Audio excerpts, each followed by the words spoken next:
Right. Good morning, everyone, and welcome to the sixth episode of Trinity Talk, the online panel discussion. My name is Assistant Professor Dino Cantal from the Department of Media and Communication of Trinity University of Asia, and I will be your moderator for today. So, before we start with our discussion, I would like to make some announcements first. Enrollment at Trinity University of Asia is ongoing, and continuing students may coordinate with their degree giving departments for the processing of their online enrollment. The good news to incoming freshman college students, entrance examination is waived and you can already enroll in the program of your choice. So for more information, please visit www.tua.edu.ph or the official social media accounts of Trinity University of Asia. Also, just a reminder to our Facebook Live viewers, if you are registered prior to our program today, please kindly write in the comment section below the hashtag Trinity Talk. That's pound sign TRINITYTALK. So please comment that in the comment section so that we can counter check in our list and monitor who really did watch among the registered participants and who will get the digital certificate. And speaking of our Facebook Live viewers, we at Trinity Talk appreciate the participation of our teachers from the Department of Education. Thank you very much for registering and watching. So from Tabuk City in Kalinga Province in north and down to Zamboanga in the south, and to our overseas participants from India, from Uttar Pradesh, Rajasthan, West Bengal, as well as in Hong Kong. Thank you so much for being here. Now, let us proceed to our topic this morning. Almost 4 months after the lockdown was implemented in the Philippines due to the spread of COVID-19, we have seen a lot of changes in the way the people live. Schools were shut down, and we are all now preparing for online learning. Works were disrupted, and many employees are forced to work at home. And even the media industry was not spared. Shooting and taping of entertainment programs were halted to prioritize the safety of actors and behind the cam personnel. In the News and Current Affairs division, many broadcasters are now working from home, as we see in the news program when we watch television. Today, we are very lucky that three panelists, all experts in their fields, are joining us to discuss how news reporting is done in the new normal. Our first panelist is a news anchor and documentarist at UNTV News and Rescue. Please welcome my former student, Miss Angela Lagunzad.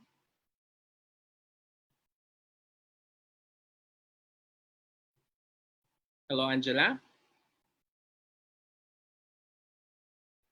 Yeah. Our second panelist is a broadcast journalist of ABS-CBN Integrated News and Current Affairs. And he is also the Trinitian of the Year 2010. So also my former student, Mr. Rafael Bosana. Hello, Paeng. Hi, good morning. Good morning, Sir Dines, and everyone who's watching. And our third panelist is the Associate Dean of the College of Mass Communication of University of the Philippines in Diliman. She also authored books in journalism and communication and formerly a senior reporter for Business World. Ladies and gentlemen, Dr. Rachel Kan. Rachel. Good morning. Good morning, Dino. Good morning, everyone. Now, let's start the ball rolling. So, Paeng, first of all, I would like to tell you that I personally support the fight of your company for press freedom. And I would like to know uh, how did the pandemic change the way you gather news and report? Sir Rafael? Yes, Sir Dino.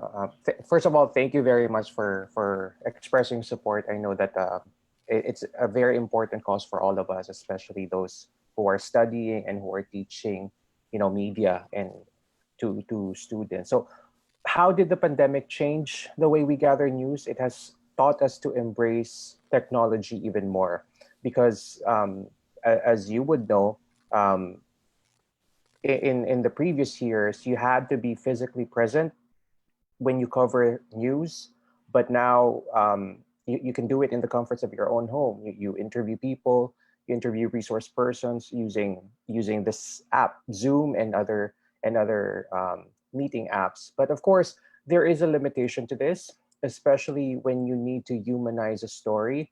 Um, TV is a very visual medium, which is why we need videos that support the story that we want to broadcast. And of course, this will be impossible if you are stuck at home. So um, the change has become geared towards embracing technology, and of course, it's not foolproof. There are a lot of advantages and disadvantages to this, but we just really have to adjust to the situation. I mean, no one really imagined that this would happen.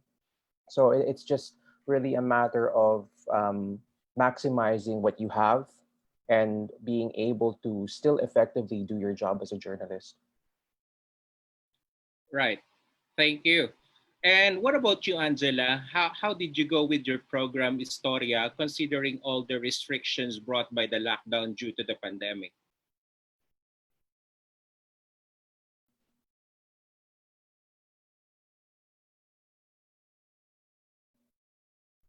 Hello, Angela. All right. Hello. Yeah. Can you hear me now? Yes. All right. Would So you like let me to repeat the question for you? no, I heard the question, Sir All Dino, right. no, and I have to agree with Rafael.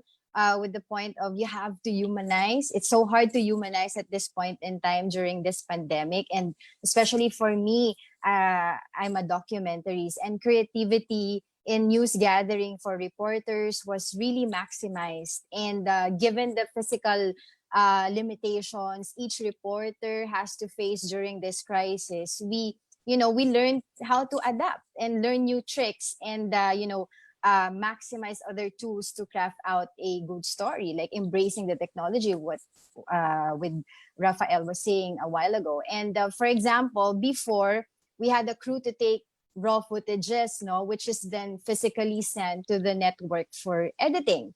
But right now we capture our own videos and we even edit it on on our mobile phones, and we then transmit it online since we are working from home. So those are the things that I think we are doing right now as we work from home during this pandemic. Yeah, that is right. Actually, many years ago, in the teaching of core communication courses, I remember we were talking about mojos or the Yeah, mobile mojos, journalism, mobile right? Yeah. journalism. Yeah. And it is now the reality for most of our journalists now. They are mojos. And I would Yeah. like to know from the academician's point of view, Dr. Khan, Rachel, how do we see this setup of journalists like Paeng and Angela? Is it temporary or is this really the new normal? Will we ever go back to the old normal after this pandemic? I think what the pandemic did was to speed up the move towards digital and online coverage. I mean, it's the direction that media is really going. Um, so it just sort of sped it up and forced most of our journalists to retrain themselves to be mojos and to be more independent. Not to get used to having a crew around them all the time. So yeah, but I think the new normal might move towards just becoming normal in the very near future. And the sad part is that it's left a lot of our media unprepared, because parang walang warning, without the proper transition period. You had to jump into a technological coverage, no. So that part is a little bit something that all our media institutions have to improve on and work at in the next 6 months. But I have to agree with Dr. Rachel with that. But it's a good thing that, somehow, being in a small network, that we have limited budget, we have been trained earlier pa. I mean, for the last couple of years of doing our own news, I mean, editing our own news, gathering our own materials for our reports or stories. So, yeah, I think we have done mobile journalism for past couple of years already, and I have to agree with Dr. Raquel on that. Yeah, actually, that's another thing that I would like to ask. What are the advantages and disadvantages of this new normal, news reporting in the new normal? Considering that probably there are some people who lost their job. I mean, if if we don't need cameramen, if we can do it alone, then probably some people in the media industry were left out, right?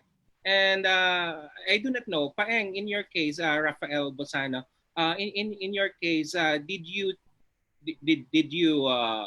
are you doing it alone, or you still have your crew with you?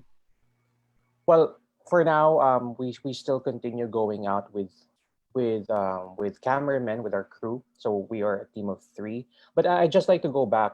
I think this is an inevitable thing. Eventually, we will have to go online.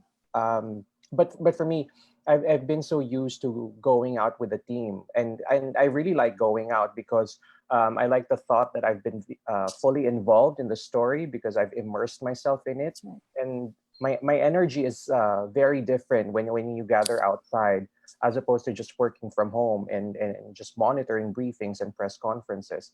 Of course, the advantage of gathering in the new normal is it's much easier. You just turn on the computer and the internet connection and interview away. But I don't like it considering it. I don't like considering it as an advantage because I don't like working at home and it's not ideal. And for us who have been so used to going out with the crew, you sort of have this dependence. You depend on your cameraman, but now we really have to develop our skills in terms of shooting our own video and editing. So we maximize the tools that we have on our phones because, as I said, it's going to be inevitable that we have to shift to digital. And as what Angela said, it's good to know how to work on your own, how to work independently, because eventually, I guess that's where we're going anyway. Yeah. And there is actually another issue that I am thinking with this new normal. Since all of us or all of you are actually dealing now with the new media, uh, that is it for the production part. But what about the consumption part? Is our audience ready for this kind of information which is being consumed from the internet? Nag-shift na ba tayo? Have we shifted to the online world? Television, hindi na ba siya ganun ka, ka-popular and everyone is in internet na? What Well, do you think? maybe Well, sorry. Go ahead. go ahead, Rafael. Sorry. Okay.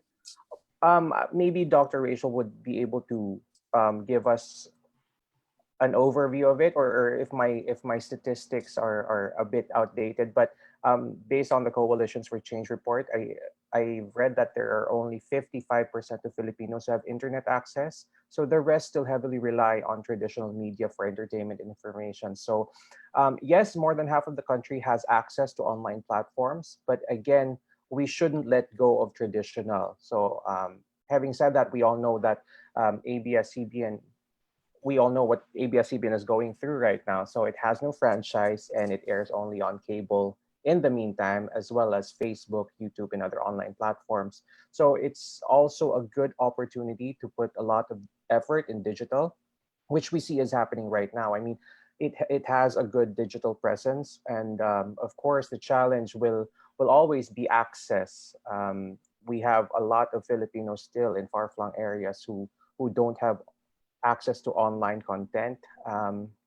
So yeah, I guess we still need to balance traditional and online in the meantime, because we all know that um, I think we're still below the global average in terms of internet speed and connectivity. Yeah, right. Yeah. Dr. Uh, Rachel, before Dr. Rachel, I think Angela is saying something. Go ahead, Angela. Yeah, I have to agree again with Rafael, no? And the greatest challenge really is to produce content fit for TV and online at the same time. TV news content is easier to make as you have, yeah, you have 2 to 5 minutes per report, and you can play around with. And whereas in online content has to be on average of 45 seconds to a minute to make the material which is acceptable for both platforms. Yeah, so it is really hard. That's the greatest challenge that I've been saying, and I have a reason to believe that TV audience becomes different when they are online. When people are online, the attention span decreases. You know that. And so you have to come up with a story, or you have to make your report that will glue your online audience to what you are trying to convey. Otherwise, you lose them after 5 seconds. Right. So I think we can talk about that deeper a little later. I have a Mm. question for that. But let me just ask this to Dr. Rachel. Rachel, do you think digital divide is still present in the Philippines? Yes, very much so. First, the internet does not reach all the areas of our country. So there are areas that are still dependent on broadcast media. No, and in fact, um, ABS-CBN has a farther reach than any other network. So the far-flung area, sometimes the only radio that they get is from the ABS-CBN network, and now they will have no source of information. Um, and also when it comes to the digital divide, I don't think we have to look at it only from the economic status point of view, because there's I think a greater challenge when it comes to age ranges. There's a certain segment or a certain demographic in our population that's not comfortable online. So even if they can afford it, no, they would rather choose traditional media. So generally, the ones who are it's the digital natives, no? Those who were born in the internet age that can easily adopt and probably make up the greater audience of online media. Um, and that's where your gap really stems, no, from whether they're comfortable with using all these apps or not. No, for some it's very natural, and for some it's a challenge. Also, if you don't mind, I want to go back to yung coverage, no. Go ahead. Mm. Yeah, because I also think that while yes, reporters are moving towards the digital technologies, no, even if they're going on their own, with or without a crew, iba yung coverage na working from home. It's not in depth. A journalist, to be able to get the story completely, will really have to go out on field, and that whether or not, past this COVID era, even if they're on their own and they are their own crew, they really still have to immerse themselves in the field to be able to get the complete story. The other thing, when sure we can do interviews like this over Zoom, but it's very difficult to look at nonverbal cues from your source. No, it's very hard to see whether they're lying to you or not. When you are on a digital platform, not like when you're face to face, you see all the body language that helps you carve the story. No, so Mm. it will never really disappear that we will have to be on the field to do our coverage. Yeah, I agree. I agree with that. And to add it up, as for my scope of work as a documentarist, most of my stories are derived from people who give inspiration to others. And, people, despite challenges, they still persevere in life. And in order for me to capture and able to let my audience relate or feel my subject's experience, I need to see and experience first it myself by immersing in my subject's life, even just for a couple of days, just before writing the script. But right now, I rely on Zoom meetings, and I would ask my subject to, take selfies, provide me with video materials that he or she can give me to be able to come up with this feature. So, yeah, I guess that's it for the meantime. I think what's also challenging for us in the broadcast, especially on TV, is that we're not used to flashing just voices of people and just having text graphics because I think we have this sort of principle that if it's visual, it has to be seen, even if it's just a talking head. We have to show someone who's there talking um, and letting people know from himself. And it's quite a challenge because now we see a lot of reports which are based on phoners, on phone patch interviews, and on Zoom interviews, and which is also a challenge because internet connection, again, we go back to the connection. It sort of gives you, for example, if you have bad connection, of course it wouldn't pass the broadcast quality management. We have a BQM in the office, so we get flags for poorly for poor audio, for poor video, and that's the challenge that comes along with interviewing over the internet and even interviewing over the phone. Yeah, that's right. Actually, I do agree with you, and I also experience sometimes watching, news reports being done using the internet, and the quality of video, the quality of audio is not good, and sometimes it discourages people from watching. Yeah. So, you are a long time media practitioners now, particularly you, Rafael and Angela. So, what new skills and values should reporters like you develop to fit in the new normal?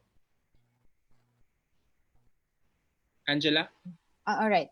Well, like we talked about earlier, reporters should learn mojo at this point in time, since given the current situation that we are in right now, mobile journalism. This is journalism where reporters can capture video, edit, and transmit using his or her mobile phone.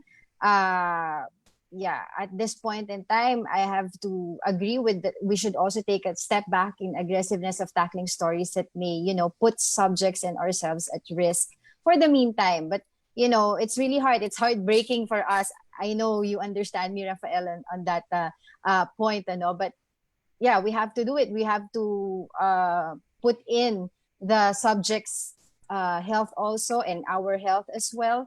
And actually, in my case, as I've mentioned earlier about mobile journalism, I have been doing this a few years back. I did a 10-minute documentary about hunger and malnutrition with, limited budget and equipment. I was able to come up with a story that addresses hunger and malnutrition in our country. So I guess what I'm trying to say here is that wag na lang tayo maging spoiled at the moment with all the gadgets that are available as of now. There will be instances that you will be placed in a situation like this, that you need to think out of the box and strategize. But if there's only one thing that we need to understand and remind ourselves as journalists, is that we shouldn't compromise facts or truths in the story you are trying to convey with your audience, no matter how you make it or how you do it, no? Because the moment you twist the facts or the truths, you lose your integrity and you lose your credibility. So that should always be intact. Yeah, I have to agree with Angela. I think that this is also the best time to learn the technology, to embrace it, because we know that the technology has been there, but for traditional journalists, we sometimes take it for granted. But I think we should use this opportunity to really embrace that. We have to upgrade our skills. Um, at a time when people rely so heavily on technology, being able to write a good copy is not enough for me. because there are a lot of people who are at home. They're glued to their phones. So the content that you make should be compelling enough to make them want to consume it. For me, I'm learning more skills as I go along throughout this entire pandemic. Um, there are a lot of free tutorials online on editing. Just maximizing the different tools and applications, because all of this will help once we are fully back to the new normal. Oh, well, once we're back. Oh, wait. Once Okay, we're once you're prepared.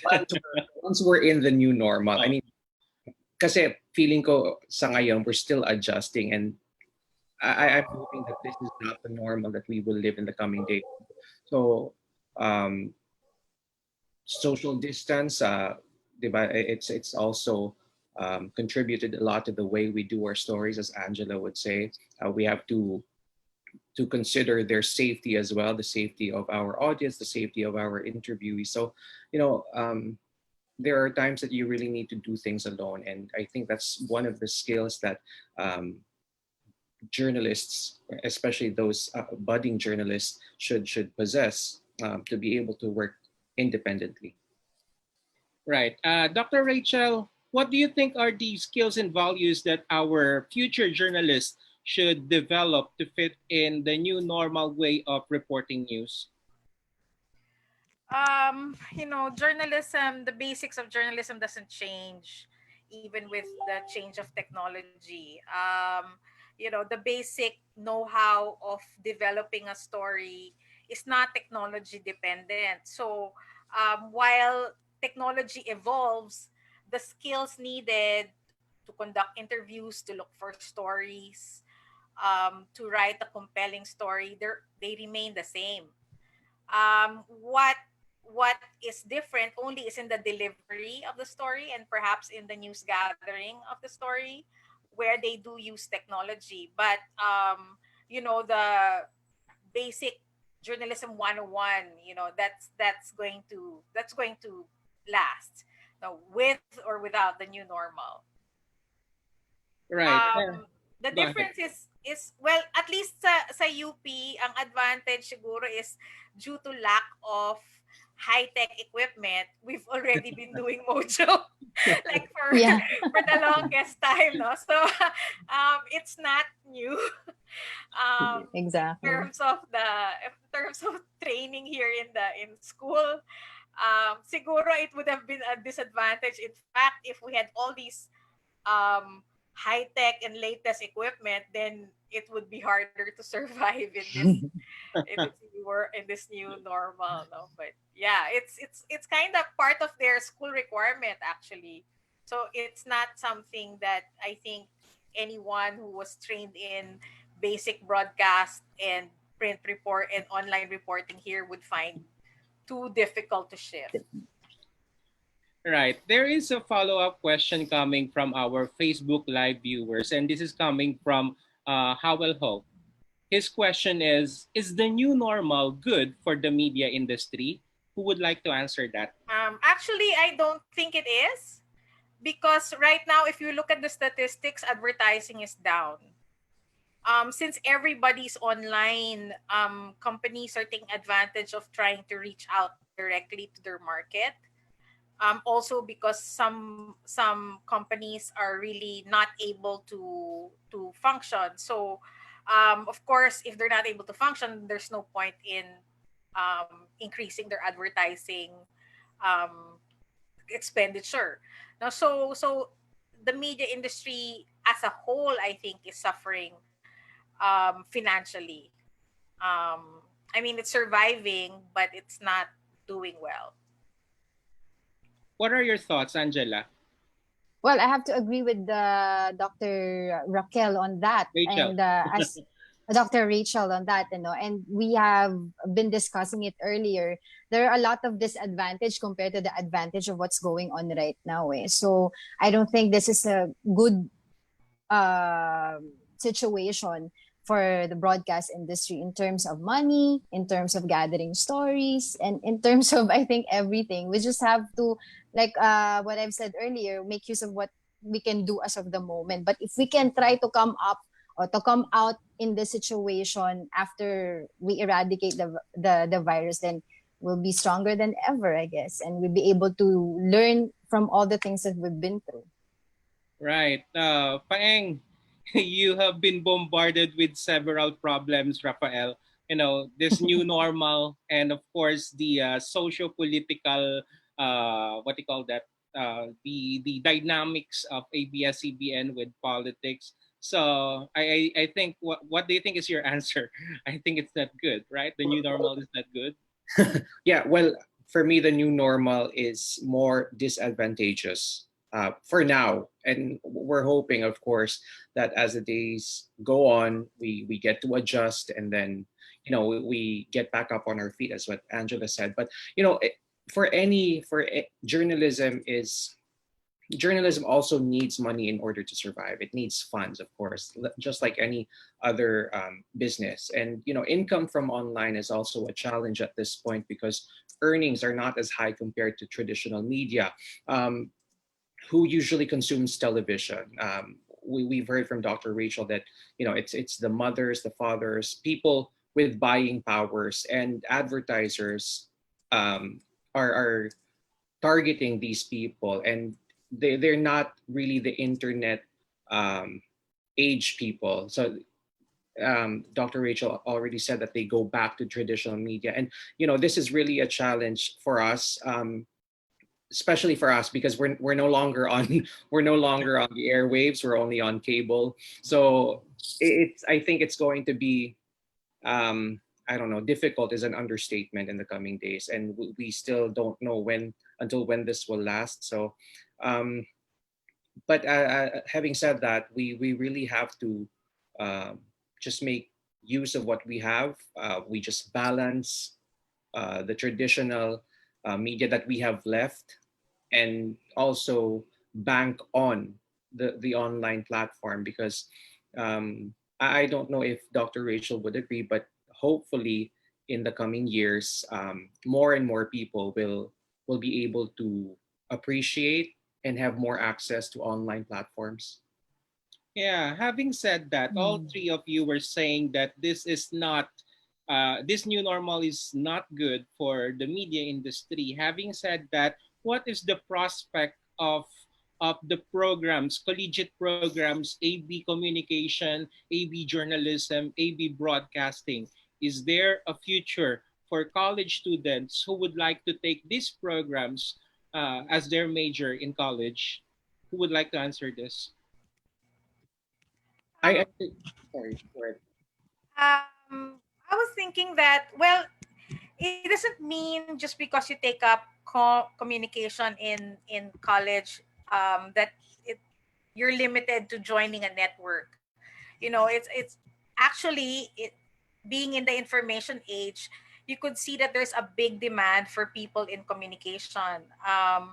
Even from just the freelance field, no. So I don't think that we can't box in a person who has finished journalism or broadcast or film or whatever into what the just film or broadcast or join. There's a big field, and many companies actually need a communication specialist to be able to bring out their product. What we learn in college is just helps you um, or gives you certain training that can be applied through so many industries. So it doesn't really matter where this goes. No, I think the important thing is the know-how, the content of these academic fields that is important. Right. Rafael, you're saying something? Yeah, I think it's still very much necessary. Dr. Rachel mentioned that there are other fields, but if we were to focus on journalism, we know that everyone can be a source of information, but it's really how they churn that information and dish it out to others that makes a difference. I mean, that's why news agencies have citizen journalism arms. For us in ABS, we have Bayan Mo Ipatrol Mo. There's also U-Scoop because we recognize that anyone can be a source of information, but it's still journalists who have that who have had formal, I guess, education and training, who will serve as gatekeepers of the information from ordinary people. So it's the journalists who make sure that what goes out there, at least in their news platforms, have really followed ethical standards. For example, a hit and run caught on cam. Of course, an ordinary citizen would upload the entire thing, but if it were to follow standards and guidelines, we know that we should be careful in showing parts of that video. So another point is, I believe that having training in broadcasting or communication prepares you to think critically, analytically, more deeply, I guess, because it trains you to see, it trains you to not take everything you see hook, line, and sinker, which makes you form better opinions on different matters.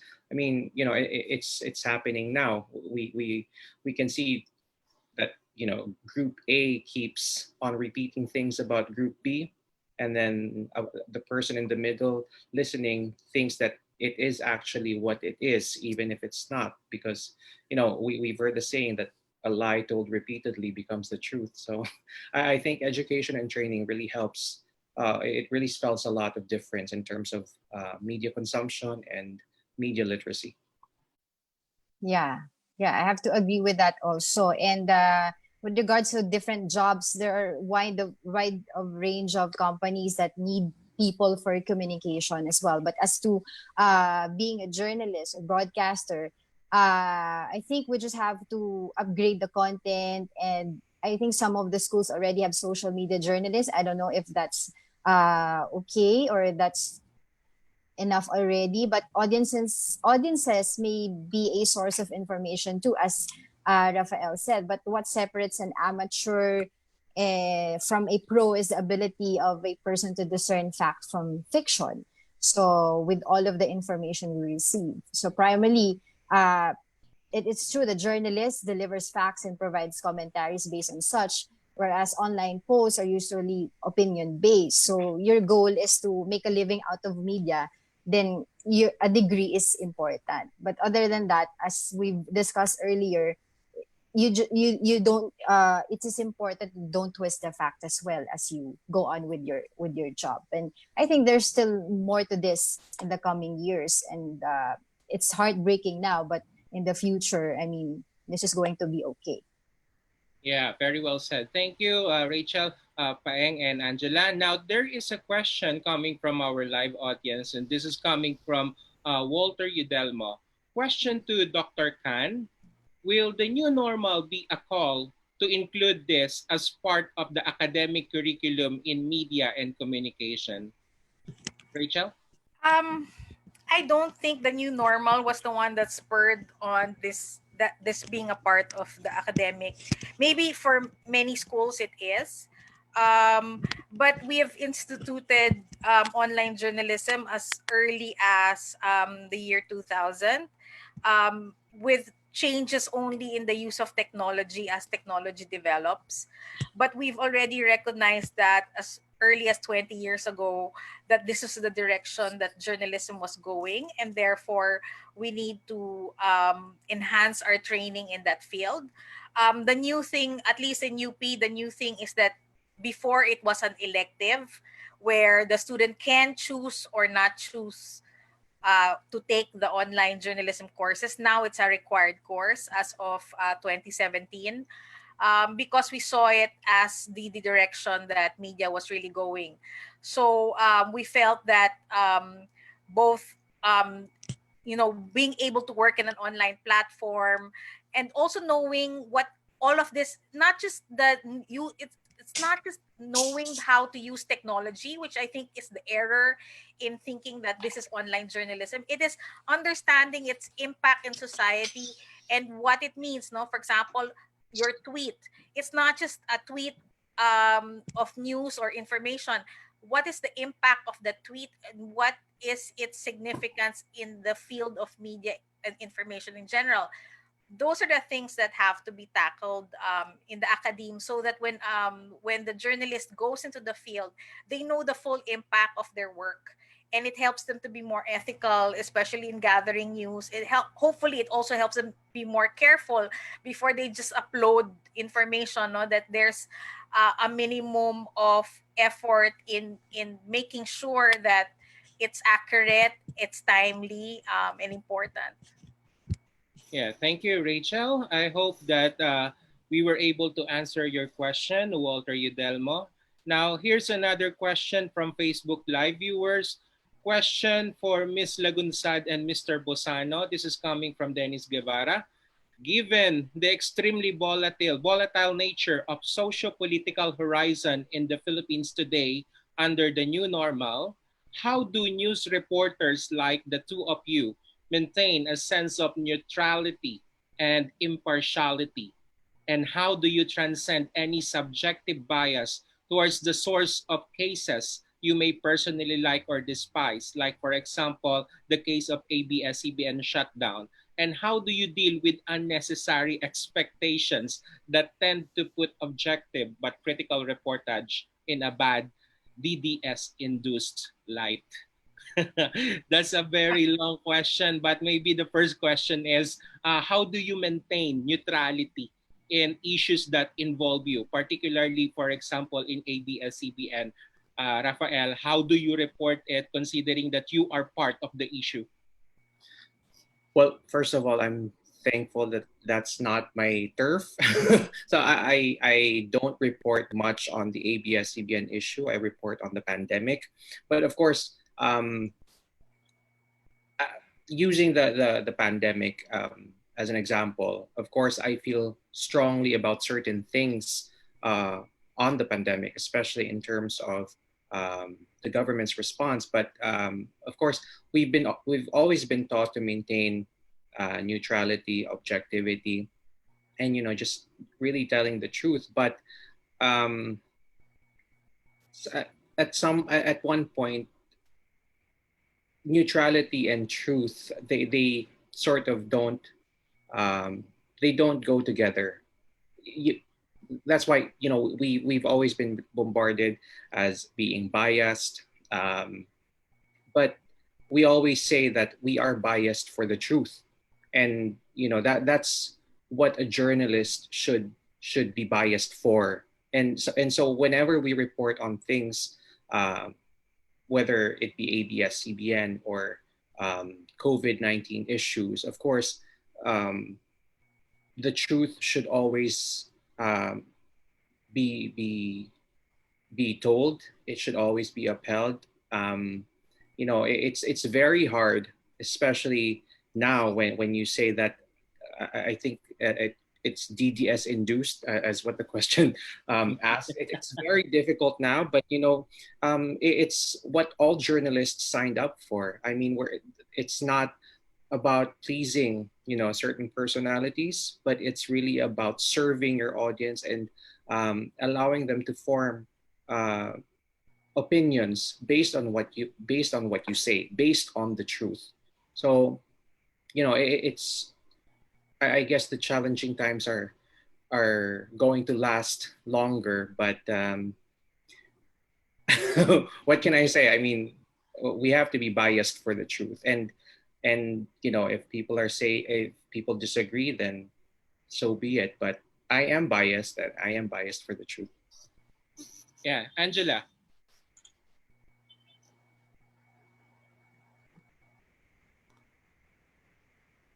Nakamute.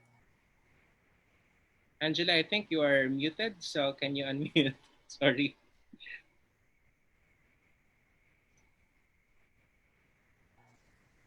It's not mute. Hello? All right. Yeah, we can All hear you. right. Okay. All right. So yeah, I have to agree again with Rafael, because yeah, being neutral doesn't mean you won't be brave enough to tell the facts. And it's still the truth. But the truth has to be conveyed in every way.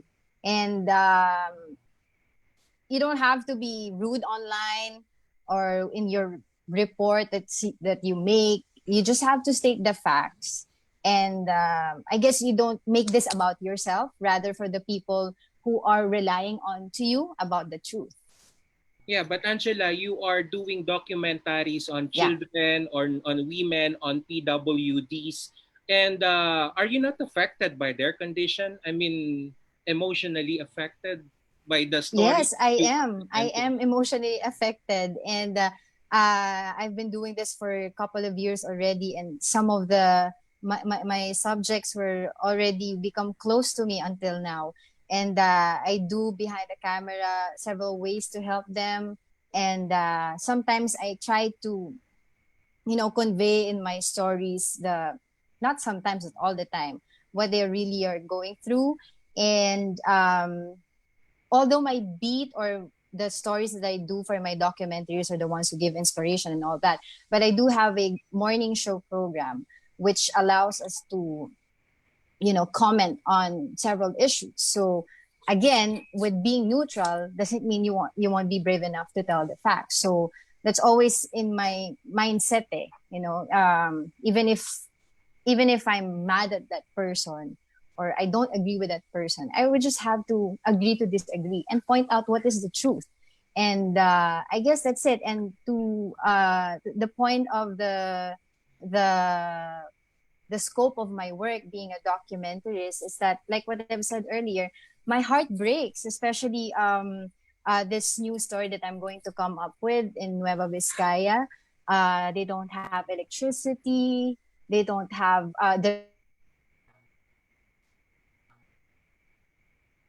travel to school. They will have to do they will have to do face-to-face classes because they don't want to stop their schooling. So in that way, my plan is to, make a story out of it and be able to show the public this is also what's happening, not just here in Metro Manila. We have to, tell the government, any government, that uh, the plan should be inclusive to everybody, not just for this part of the this side of the country. So yeah, I guess that's it. Yeah, thank you. And if I may add, I think neutrality is not really a question in journalism. I mean, all of us are biased in some way. So it's how we look at the story. I mean, that's our bias, but that doesn't mean that we are impartial. We are not for anyone. You know, the bias is there because that is how you angle the story. But Mm. impartiality is a different thing. Now, I think this next question coming from our Facebook Live audience, maybe this is intended for Dr. Rachel. So, according to Mel de Guzman, the question from Mel de Guzman, what can be the advantage or disadvantage of this new normal in campus publication and campus journalism? I guess maybe because there are a lot of teachers who are watching us today from the Department of Education, and some of them are campus journalism advisor. So, what will be the impact of this new normal in campus publication? I think it starts with not being able to hold the annual press conference because of the COVID threat. No, so it will have to be something that's done online. Um, in terms of campus journalism, then I don't see how it's going to change much because you can always publish a website instead of a print publication. Instead of printing your newsletter, then print it as a website with the same content. Of course, the challenge with campus journalism is that the students will not be coming on campus, and therefore, it will be very difficult to have any type of news story involving, Yeah. let's say, coping in campus or whatever when nobody's there, right? They're all at home. So I guess story ideas will be a challenge for campus journalists this year. But at the same time, there's always their own take on national um, events, no, and news, and of course, what's happening in our country, the threats to media, and all of that. They can take advantage to go deeper into that, into those issues, and perhaps they could always, using online means, they can always take surveys among their peers and report on the general trends and thoughts of their fellow classmates. So I don't think it's that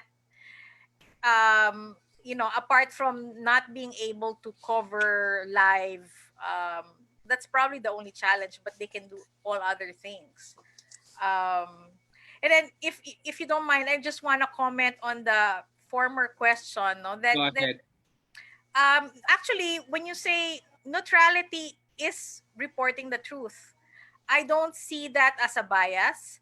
I think it's ridiculous that, some people say it's biased. Why will I cover a congressman who is telling me that, let's say, that the sun will come out the rest of the week, when Pag-asa is telling me that there's going to be thunderstorms tomorrow, right? So the bias there, if ever there's bias, I'm going to choose to cover what Pag-asa says, because they're the authority and they're the scientists who are studying the weather, and not somebody's opinion on what the weather will be. And it's the same for any issue.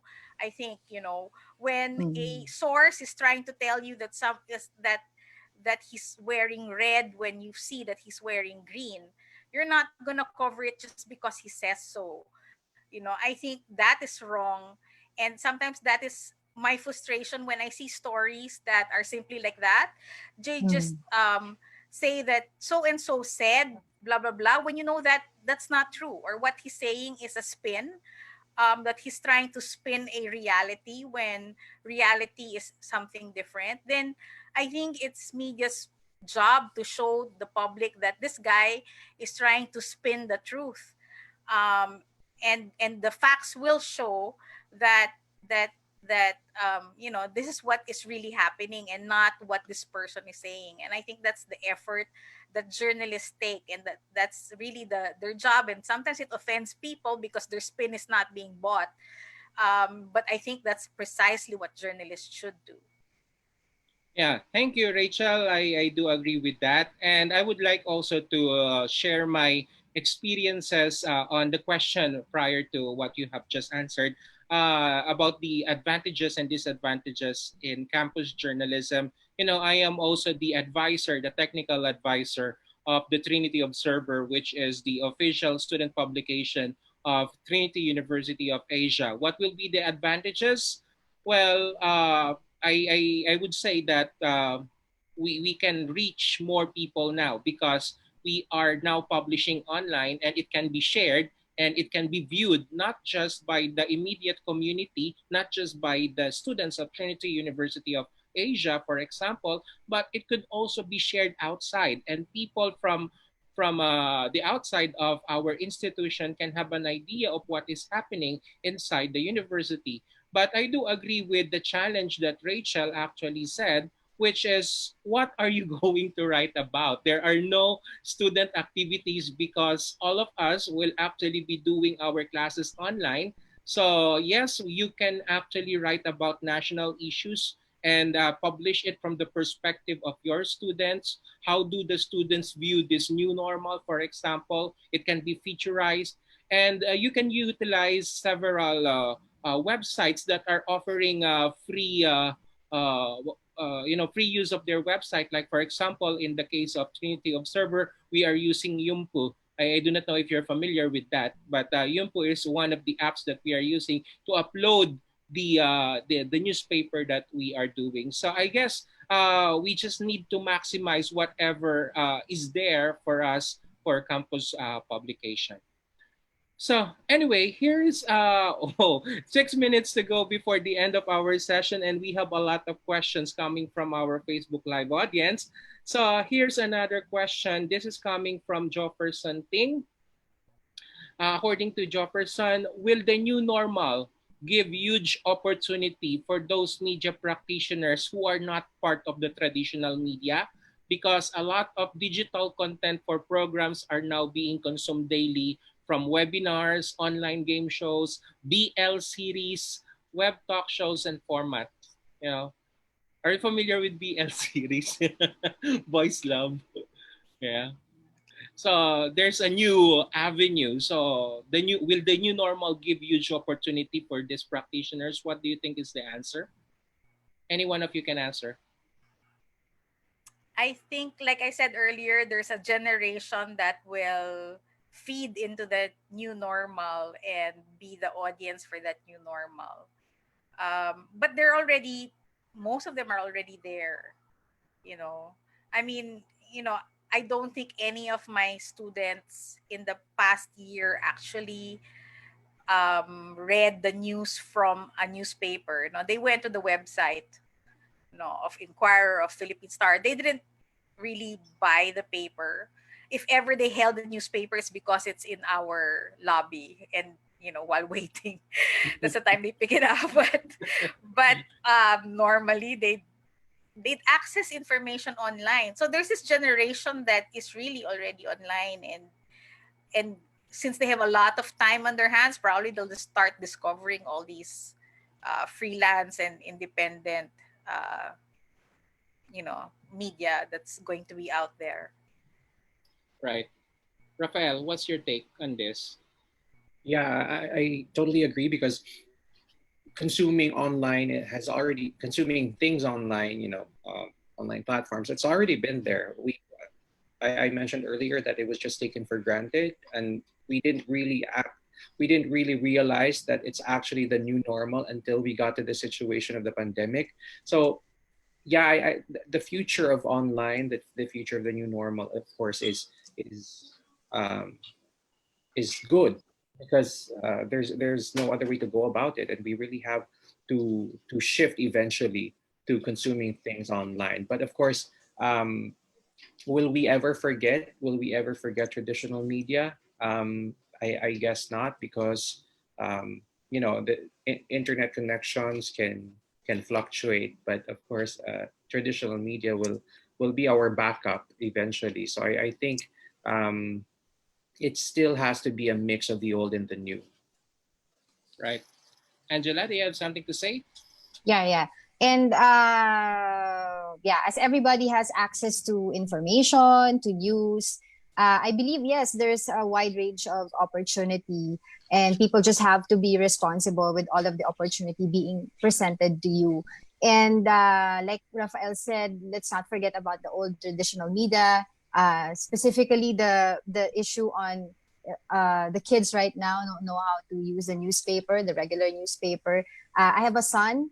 I have an 12-year-old son, and I make it a point that we have a what you call broadsheet here in our house, a broadsheet here in our house, so that he can be still aware of what was before compared to now. And I make it a point also that he would read it, the parts that he is interested in, sports, etc. So that's it.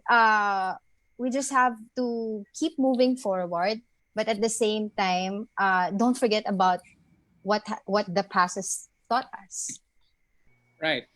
So we still have a few more minutes. I think we are going to extend a little more to accommodate some question. But let me just have this one. In 2019, December 2019, CNN Philippines reported that the Filipinos actually is one of those from the survey who ranks lowest in terms of reading comprehension.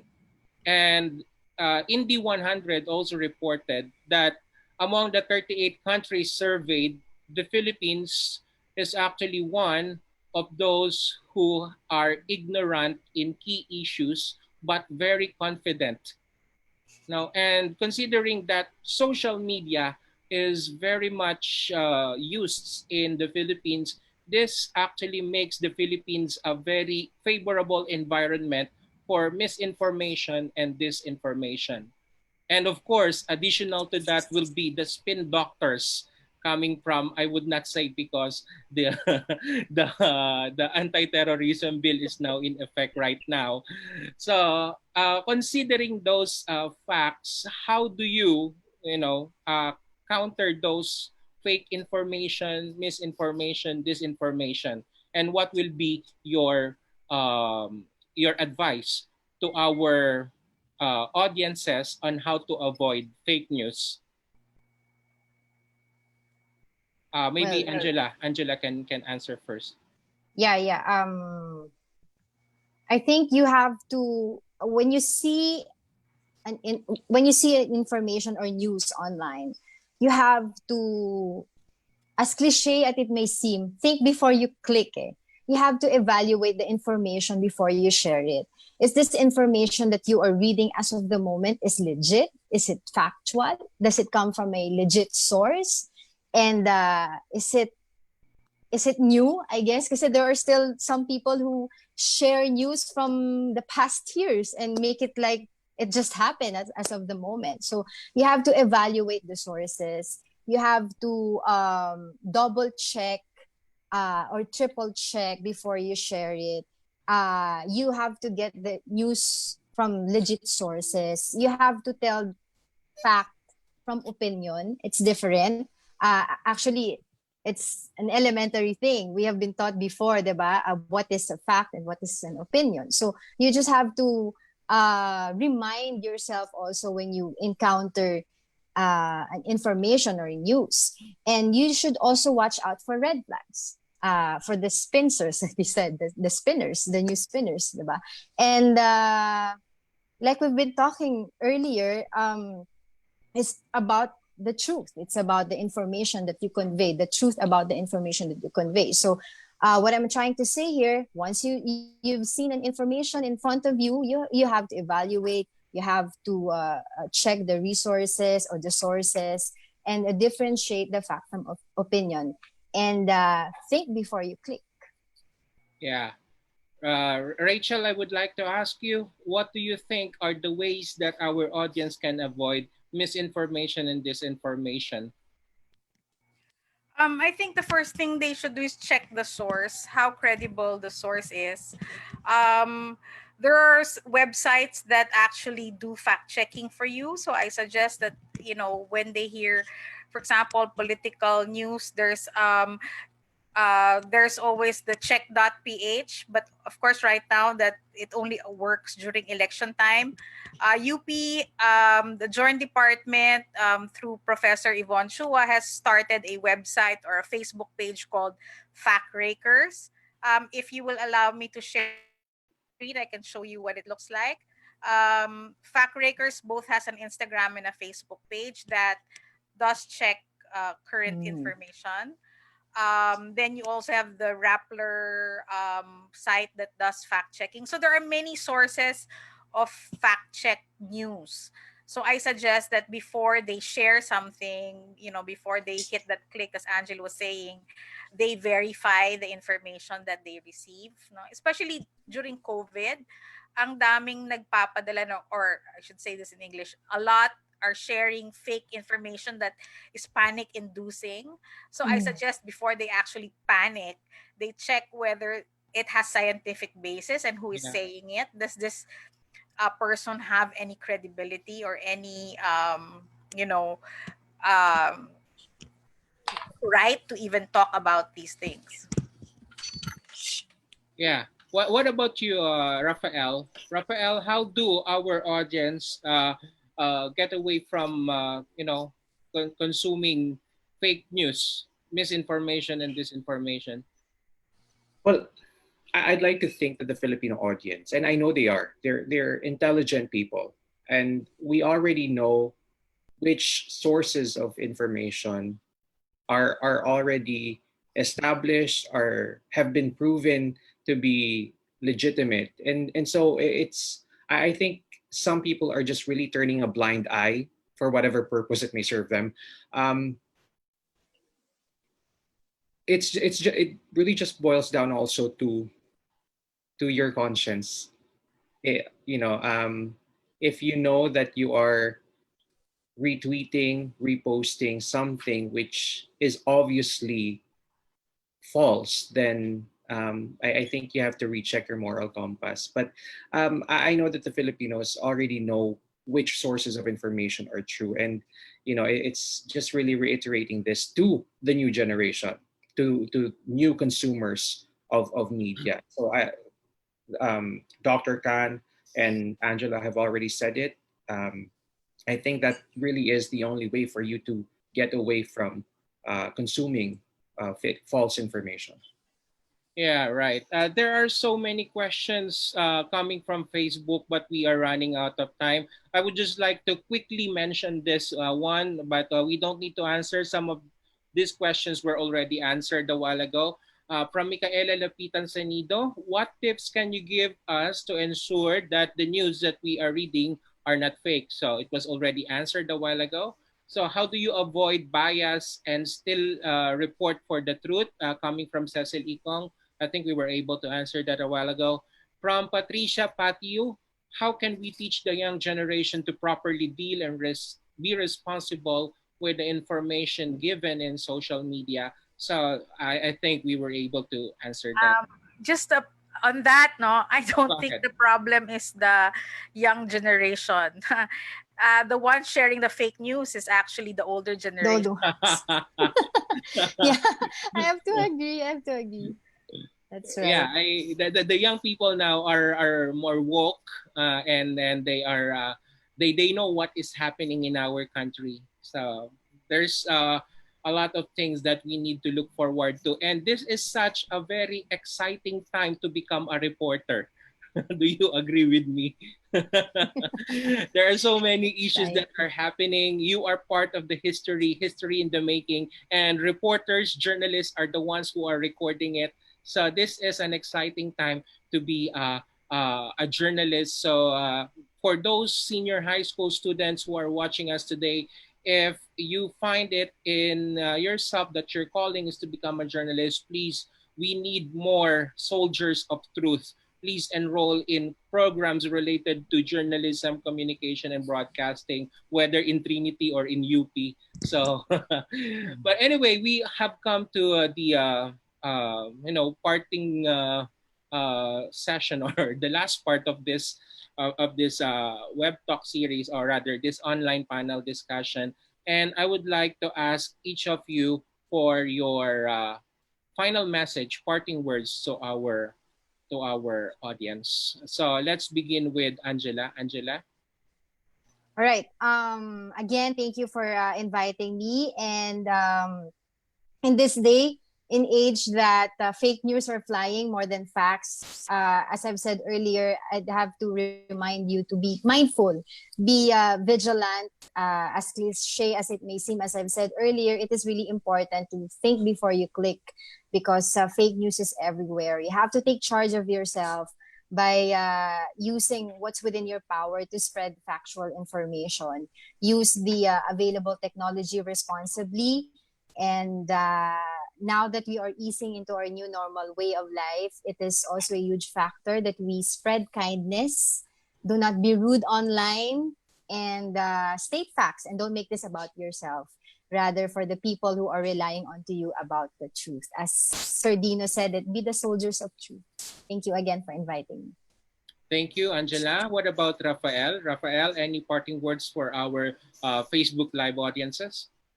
I like the way you put it. No, I like the way you coined the term. Journalism is a calling. It's more than just a job, and everyone in the field would agree to that. So, um, I guess for the new journalists or for the aspiring journalists, we really have to treat this time as an avenue for learning.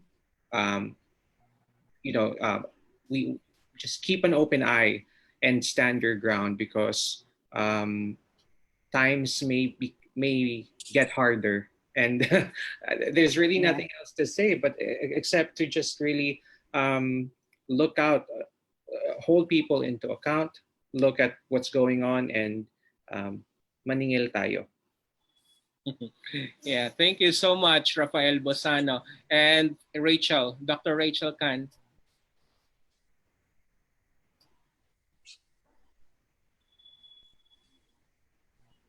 Rachel, any parting words to our Facebook Live viewers? Um, yeah, thank you very much, Dino, for inviting me. I hope this morning was fruitful. I just like to remind everyone that still, if you want to have factual information, the best source is still the traditional sources of news. And by traditional sources, I mean those established media institutions. Now, even if you have to access them online, because when it's work by the journalist, it means that it's been vetted not only by one person but the whole set of people. Several eyes have seen that before it's uploaded. So really, if you just want to avoid fake news, then go to the established media institutions for your information. Thank you so much, Dr. Rachel Khan, the Associate Dean of the UP College of Mass Communication.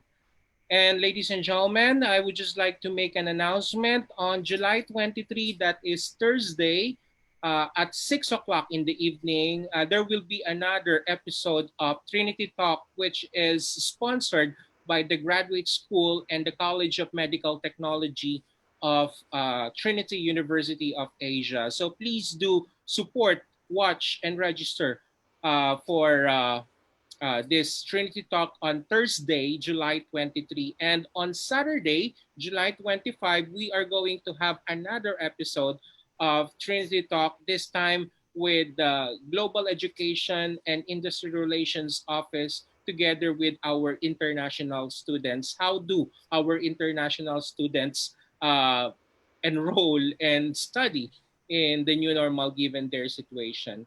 So a lot has been said today, and I hope that you have learned a lot from our online panel discussion. You have learned a lot from our journalists and academician online panel guests.